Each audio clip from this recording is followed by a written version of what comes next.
Whether it's in a mirror or in your own heart, I hope that you look at yourself today and what you see is a child. Because I was in a coffee shop the other day and there was a man talking to me, and I know him to be a homeless man.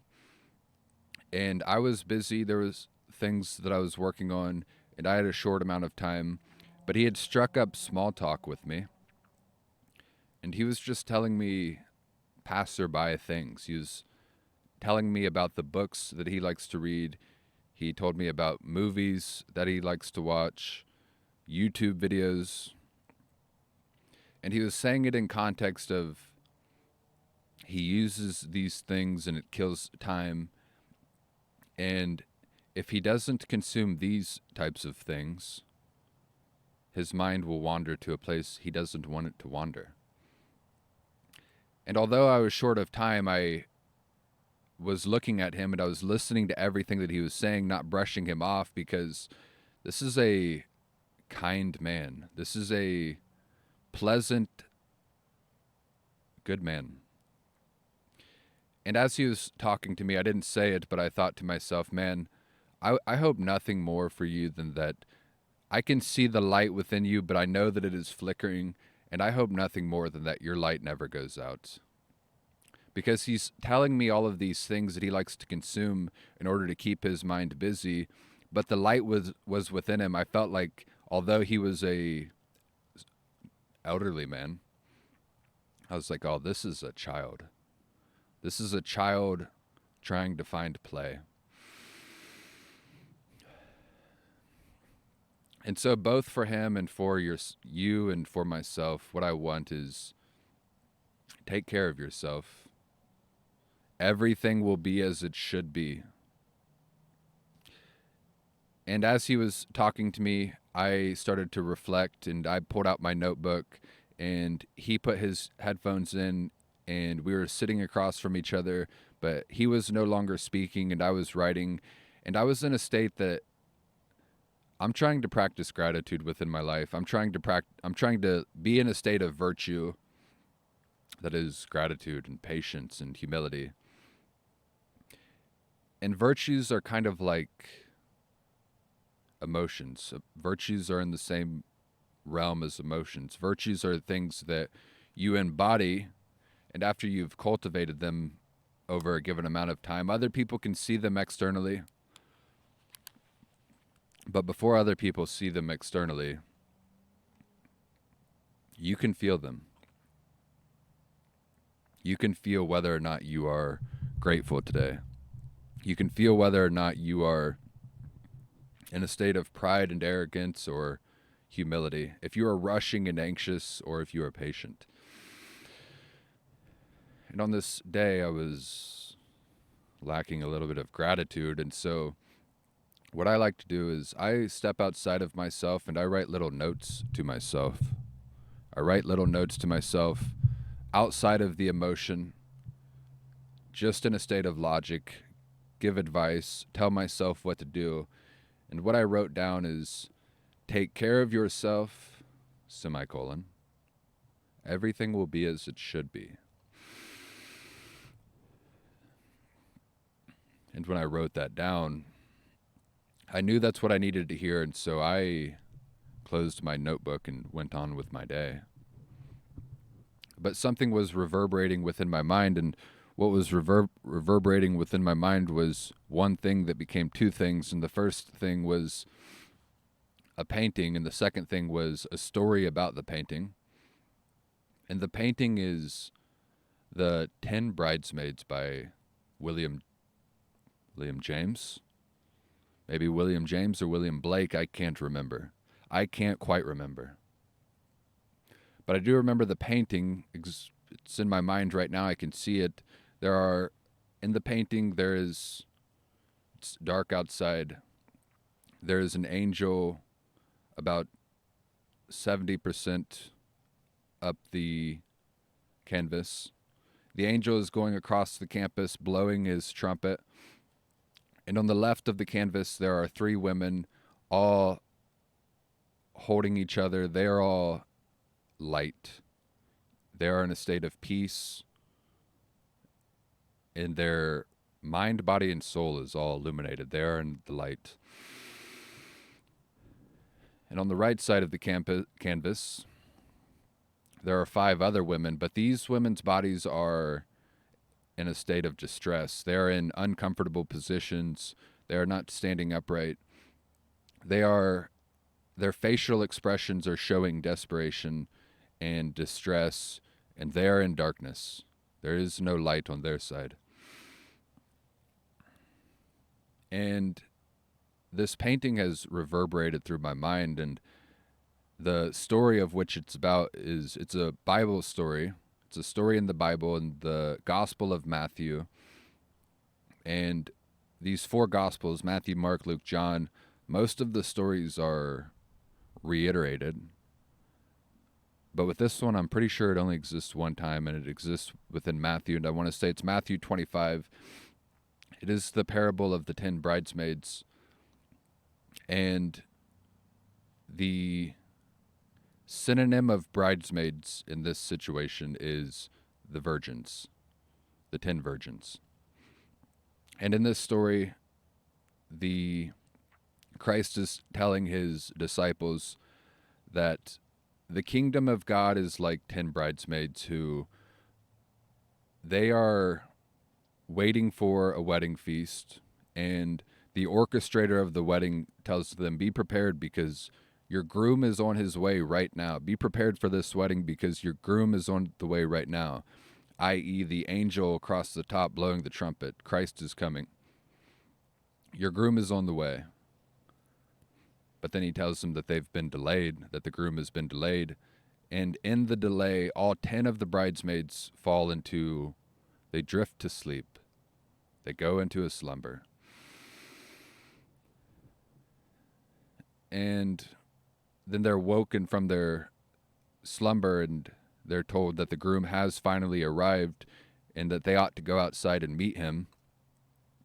But it is the darkest point of the night, and 5 of the bridesmaids, 5 of the virgins, and there's a reason why I'm highlighting the fact that virgins is a synonym, which I'll state in a moment. But 5 of these bridesmaids, they don't have any oil for their lamp. So they can't go outside to meet the groom because they don't have any oil for their lamp. And so they ask the 5 who do have oil, the 5 wise bridesmaids, hey, give us some of your oil. We need oil for our lamp. But the 5 wise ones say, no, you're not going to get any of our oil. We can't give you any because then there won't be enough for the both of us. Neither one of us will have oil. It is too late for us to share our oil. You ought to go buy your own. And so the 5 foolish bridesmaids go into the market and they buy their own oil. And then they come back. But by the time that they've come back with their lights illuminated, the 5 wise bridesmaids have entered into the wedding hall, and the door behind them has closed. And so the 5 foolish bridesmaids knock on the door and they say, let us in. We have our light now. Please let us in. And the groom, i.e. Christ, from behind the closed door responds, get away from this door. I don't even know you. Right. And truly, within this story, I believe is the black and white meaning of life. And the first time that I more than any part of the Bible, of course, I read the 4 Gospels all of the time. It fulfills me. I've read them my whole life. But every time that I've read this specific story, until recently, I've skimmed through the story because I was like, oh, bridesmaids and virgins trying to get into a wedding feast and they don't have oil for their lamp. What does any of this mean? Just skim through. I think this might just be some sort of throwaway parable. I don't know what this means. Skim through, keep going. Let me just breeze past this part. And so I did research and I was like, okay, now that I've seen what this means, now that I've seen a different perspective and I have an epiphany about this story, what are other people saying? So I did research and I'm like, what are other theologians saying? What are the folks saying about this story? What are the folks saying that this means? And all of the folks are talking about how the essence, the theme of the story is that you should always be practically prepared. And these people who are commentating on this story are putting the fact of having oil as the focal point of the story. But the epiphany, the thing that I believe, the thing that it is pointing to, the meaning of the meaning of life, the focal point of the story isn't the fact and the practicality of making sure that you have oil, but rather making sure that you are the light, cultivating the light within yourself. Because obviously when the story was written, they didn't have electricity. The way that they lit the darkness was through oil lamps. But it doesn't matter if you're using oil lamps or a flashlight or a candle. What matters is that you have a light that can extinguish the darkness. And now the reason why I kept emphasizing the fact of the bridesmaids being virgins is because it's really fascinating to think that within this story, I believe this to be true. I think this is self-evidently true. All 10 of them are virgins. And virginity in story is symbolic of purity and piety. It is, and piety is a good thing. Piety has gotten weird negative connotations surrounding it. People maybe act like it's not even a good thing. But piety is a good thing. But what piety means is that you look good on the outside. To other people on the surface, you look like you are living a good life. And so all 10 of them look like they were living a good life. But 5 of them, despite all of them being pure, despite all of them being pious, 5 of them didn't have the light within them. 5 of them, if you could look into their heart, if you could look into their soul, what you would see is darkness. They are not illuminate. They are not the thing that can walk into the darkness and extinguish the light. And so what is the light? Why is that the meaning of life? I think if you walk through the world, you can see some people have a light within them, and it's a strange thing because I truly don't think it matters anyone's path, even what religion they are a part of. There's just some people who have the light. You could see it within their eyes. Right when you meet them, you look into their eyes and you're like, oh, there's something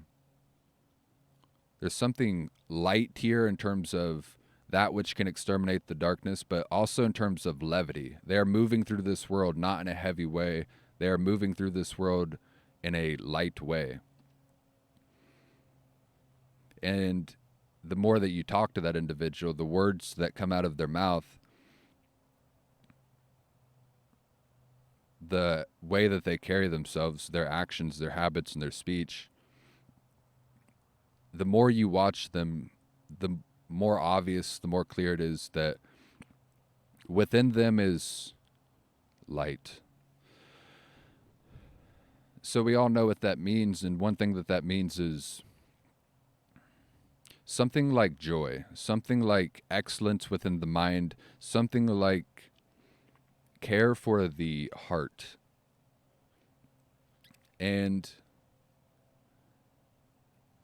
the reason why I brought up the man who I spoke to in the coffee shop is because in that moment I was busy,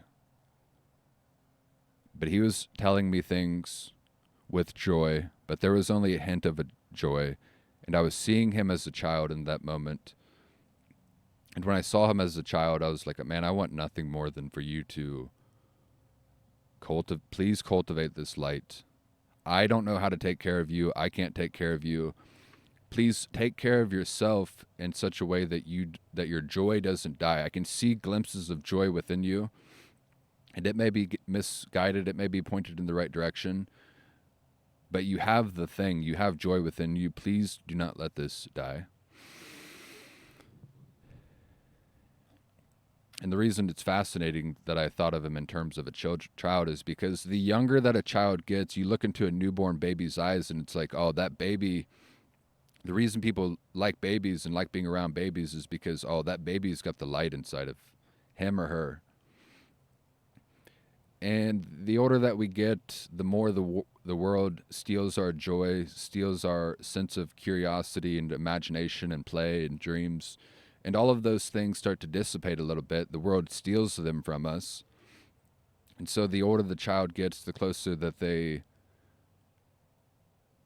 move towards being a man, towards being an adult. They have a bigger body, but we don't necessarily change. We're all still that child. We're just a bigger version of that child. And you have to reclaim the child within you and cultivate that light. Cultivate that light, yes. But what does that mean? There's something I've perspective on myself and of reality, a perspective on myself and of reality that I have struggled with, that has hindered me throughout my life, which is that truly I've seen myself and treated myself as a means to an end. I've thought of myself as insufficient, less than, worthless, unless I can do something good for the world. So that is to say that unless I can fulfill a good and divine purpose, then I myself am worthless. But I've realized recently that I believe this is true. God did not make me to fulfill a purpose. God did not create me to fulfill a purpose, but rather God made the purpose to fulfill me. That is to say, yeah, we have things that we have to do in this world, and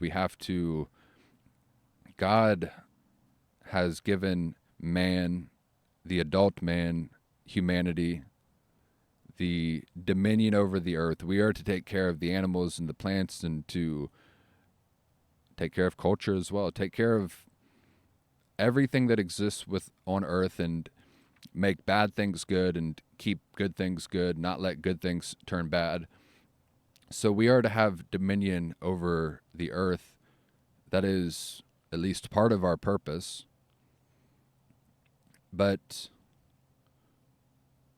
God created that purpose to fulfill us, because having a responsibility is good. Having something to carry and having something that makes you intrinsically valuable is good for not only your psyche, but for your heart. And so it's accurate to say that God didn't create you to fulfill a purpose. He is God. It wasn't like earth was a mess and he created things and he's like, oh, this is all a mess. Now I've got to create humanity because I don't want to deal with this. I'll create humanity and they can have dominion and they can clean up my mess. And I'm creating them for this purpose. No, God created all of that so that he could create us. And he didn't create the purpose to fulfill, he didn't create us to fulfill the purpose. He created the purpose to fulfill us. And he doesn't love us because of the work that we do and the purpose that we fulfill, but rather he loves us, period. God loves us, period. And so that kind of changes the perspective of yourself and of reality when you look at things like that, because you look at this idea of humanity having dominion over the earth, and that is an external thing that is taking care of the external world. But when you realize the fact of that God loves you, period, and yes, what you should do with that is in turn reciprocate and love thy God with all of thy heart and love your neighbors like yourself. But at the end of the day, God doesn't love you because you do all of those things. God loves you, period. And when you realize that, you can let go of feeling like you have to do something to be of value. But rather, God created you in his image. God created you, and value is part of the recipe. You just are valuable. And so rather than focus on having external dominion and trying to control and make sure things in the external world turn out the way that you want them to be, we can look at this story of the 10 bridesmaids. And yes, although all 10 of them were virgins, although all 10 of them looked good on the outside, they were pious, 5 of them had darkness within themselves.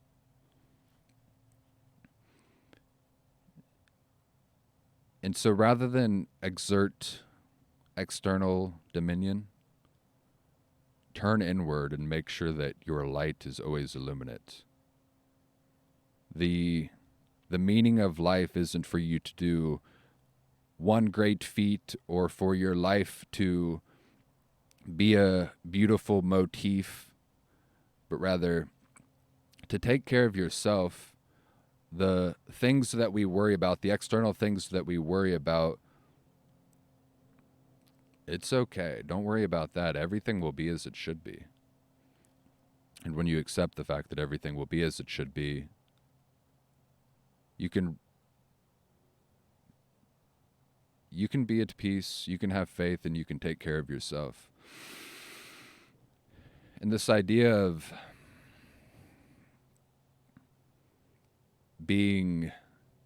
cultivating the light within yourself, it begs the question of like, well, then what should I do? Like, where should I direct my attention? Where should I direct my mind? How should I spend my time? And again, I myself have thought like, oh, I need to do great acts oriented underneath God. I need to change the world in a way that is for the good. Otherwise, my life is worth nothing. But I don't even know what is good. So why am I trying to change the world for what is good? All of that will just be what it should be. What matters is this focal point of just making sure the light doesn't go away. In the same way that I talk to this man in a coffee shop and I see him as a child, I myself am a child as well. We are all children in big bodies. I hope he takes care of himself, and I hope he doesn't let that joy wither and dissipate under the sun. And it would be absurd for me to not want that for myself as well. And so if I want that for myself, which I do, then I should cultivate that. And the problem that I've faced with cultivating it has been that I have seen my life like a seed, which is, again, I've thought that God created me to fulfill a purpose, but I am a seed, and I'm like, well, I am nothing. A seed is nothing. A literal seed that you plant into the ground is nothing. But a seed, if you treat it properly, if you put it into fertile soil and you put care and love into cultivating it, then it grows into a giant tree. A mustard seed grows into a giant tree, and I have no idea what a mustard seed or a mustard tree rather looks like. I've never seen one. I've never even looked it up on the internet, but I just know that it is the biggest tree, and I assume that birds can nest and live in it, and it probably even gives fruit or gives something. Definitely gives something. But if you had a mustard seed and you didn't put it into fertile soil, i.e., I am a mustard seed, you are a mustard seed. If you didn't put yourself into fertile soil, if you didn't know the purpose of the seed, you might have that seed and you might try to use it like a hammer and just start hitting it against things, and then it doesn't do a good job at being a hammer, and so you're like, oh, that seed is useless. So you put the seed on a table and it withers away under the sun. Or however seeds die, that seed just dies. But if you knew the purpose of the seed, if you knew what you were meant to do with the seed, then you could put it into fertile soil. If you knew the meaning of your life, if you knew what you were meant to do with your life, you wouldn't see it as, oh, I need to use this seed, this gift that I've received to do great acts and to please God, but rather you will please God through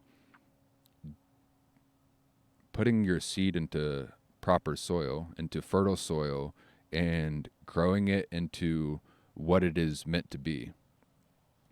And so in that way, yes, we are the seed. We are so small. We are nothing. We are the dust from which we came. We will go back into that dust. Our bodies are made up of the raw materials of the universe, and back into raw materials, stardust or whatever you want to call it, it will return. So in that way, we are nothing, but that seed grows into the biggest tree. And so, yes, we are a seed, we are nothing, but we are also everything. We are being, but we are also becoming. And so, when we are moving through life, the time will come that the trumpet sounds like in that William Blake painting. I think it's William Blake. It might be William James. I don't know. But nonetheless, the angel will sound its trumpet. It'll be the end of the story. It'll be the end of your life. It'll be the end of this world as we know it. And there will be one thing that matters at that point, and often we make it seem like nothing matters and that we should just go through life and get blown around by the wind and chase the desires, and I've done that quite a bit, but there's only one thing that matters, and it is, are you the light? Is your light still illuminate? You've been gifted the light. You are the light of the world. You have been gifted the light of this whole universe.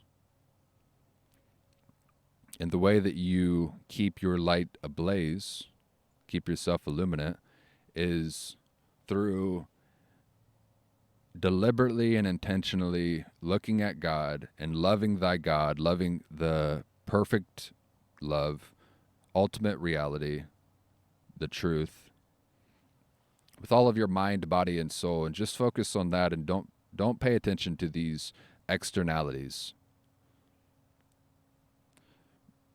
Because if you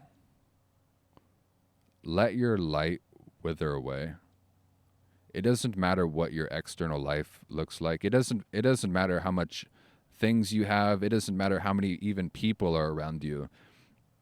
If you are dark inside, yes, how deep that darkness will be. If you encountered a child, you might not think of it explicitly, but you would hope that that child is being taken care of properly. And in that same way, you are a child, and so the only difference is that you are responsible for taking care of yourself. And so it is good news, because that which you need to take care of is the light within yourself and cultivate joy. And so take care of yourself. Everything will be as it should be. And that is all that I have. Goodbye.